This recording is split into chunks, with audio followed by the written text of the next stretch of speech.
सुप्रभात सभी को। आज हम एक बहुत सुंदर ही कविता पर बात करेंगे। वह कविता है साथी दुख से घबराता है। कविता है गोपाल दास नीरज जी की। चलिए हम प्रारंभ करते हैं। दुख ही कठिन मुक्ति का बंधन, दुख ही प्रबल परीक्षा का क्षण।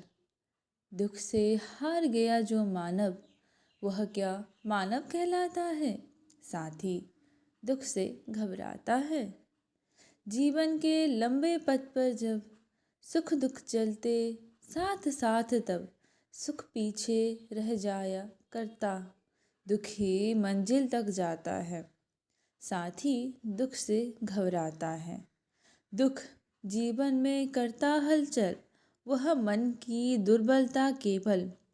दुख को यदि मान न तो दुख सुख बन जाता है।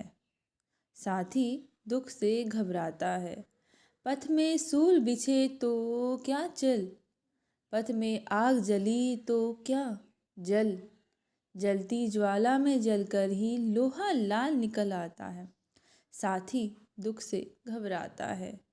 धन्यवाद दो उसको जिसने दिए तुझे दुख के तो सपने। धन्यवाद दो उसको जिसने दिए तुझे दुख के तो सपने।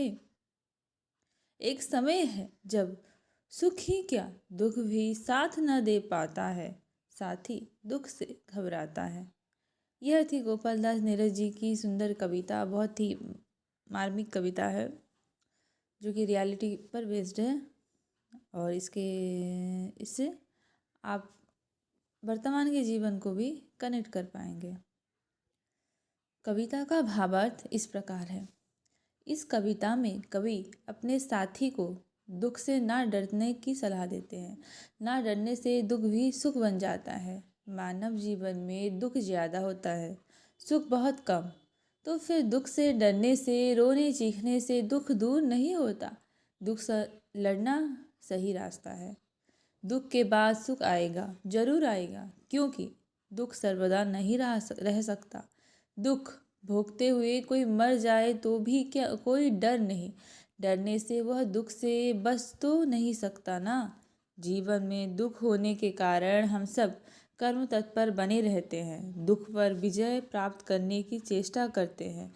जिस प्रकार जलती आग में जलने के कारण लोहा कालीमा की जगह लालिमा हो आ जाती है, उसी प्रकार मानव जीवन में दुख रूपी संघर्ष के कारण व्यक्तित्व का उत्कर्ष प्रतिपादित होता है। इसलिए कवि नीरज का यह संदेश है, दुख को बुरी चीज़ ना मानकर मुक्ति का मार्ग मानना चाहिए। इस प्रकार थी यह कविता।